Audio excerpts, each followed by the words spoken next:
दोस्तों, पेटीएम पर reserve bank of India ने लगाया है बैन और नए कस्टमर्स को पेटीएम पर अकाउंट खोलने पर लगाया है रोक।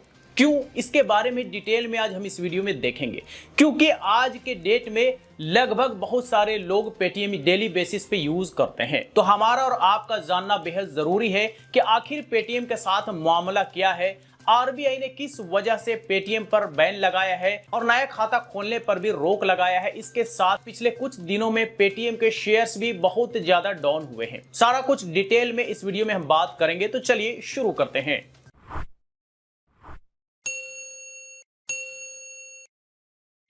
तो मीडिया रिपोर्ट्स के मुताबिक रिजर्व बैंक ऑफ इंडिया ने पेटीएम पर बैन लगाया है और नए कस्टमर्स को अकाउंट खोलने पर भी रोक लगाया है। इसके पीछे की वजह बताई गई है कि पेटीएम ने अपने कस्टमर्स के डेटा को एक चाइनीज कंपनी के हाथों बेचा है। बल्कि इस आरोप को पेटीएम सिरे से खारिज कर रही है, लेकिन चूंकि हर चोर चोरी करने के बाद यही कहता है कि हमने चोरी नहीं किया है, यहां पर भी पेटीएम ऐसा ही कुछ कह रही है कि हमने कोई डेटा लीक नहीं किया है, हमने किसी भी तरह का डेटा चाइनीज कंपनी को नहीं दिया है। लेकिन बहुत सारे मीडिया हाउसेज ने इस पर कवरेज किया है। अब देखिए, मैं आपको एक पुराना एग्जांपल देता हूं।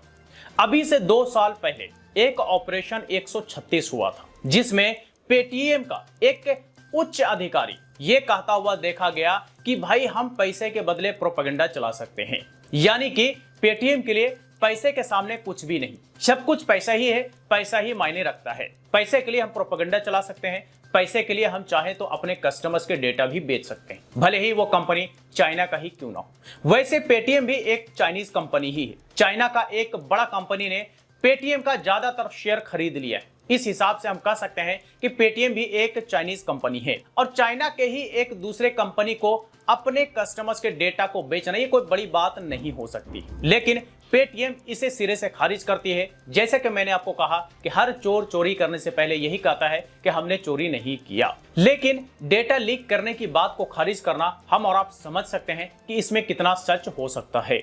और जैसे ही डेटा लीक की खबर आई तो पेटीएम के शेयर्स धड़ाधड़ गिरने लगे और पिछले कुछ दिनों में शेयर बहुत ज्यादा डाउन हो चुका है। यानी कि लोग ये समझ चुके हैं कि पेटीएम में इन्वेस्ट करना हमारे लिए बहुत ही महंगा साबित होने वाला है, इसलिए बेहतर है कि अपना इन्वेस्टमेंट को जितना जल्दी हो सके निकाल लो। हो सकता है कई सारे लोगों को लॉस हुआ होगा, लेकिन डूबने से कम वो लोग बच गए। वैसे आजकल पेटीएम की तरह बहुत सारी फिनटेक कंपनीज मार्केट में अवेलेबल है, जो अलग अलग तरह के ऑफर्स के साथ कस्टमर्स को अपनी ओर आकर्षित कर रहे हैं।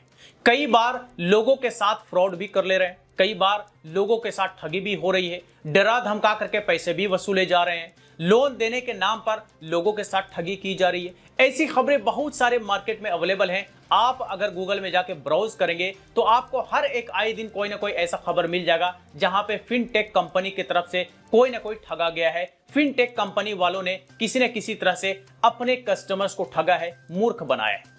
इसीलिए हमारा एक सिंपल सा मशवरा होता है हमारे और आप जैसे आम आदमी के लिए कि इस तरह के फिनटेक कंपनी से ज्यादा दूरी बना करके रखें, बेहतर होगा। क्योंकि हमारे देश में बैंक की कमी नहीं है। छोटे मोटे ऑफर की वजह से, छोटे मोटे कैशबैक की वजह से, थोड़े एक्स्ट्रा कमाई करने की वजह से अपनी कमाई की रकम को इस तरह से रिस्क पर मत लगाएं। ये बेहद रिस्की है, क्योंकि फिनटेक कंपनीज छोटे छोटे कंपनीज होती हैं, छोटे छोटे फाइनेंस कंपनीज होती हैं।